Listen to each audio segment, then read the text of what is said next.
Vaccination म्हणजे लसीकरण. तर हे लसीकरण ज्या ज्या वयानुसार त्याचा टाइम टेबल आहे, कुठे गुगलवर कुठेही मिळतो हा टाइम टेबल. लसीकरणाचा जगानं ऍक्सेप्ट केलेला जो टाइम टेबल आहे आणि तो वयाप्रमाणे हळूहळू तो बदलत राहतो आणि लागतात.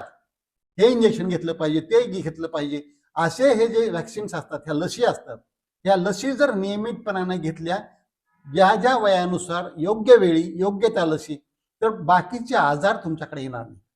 कारण आपला टॉपिक आजचा काय आहे की आजारीच पडू नये.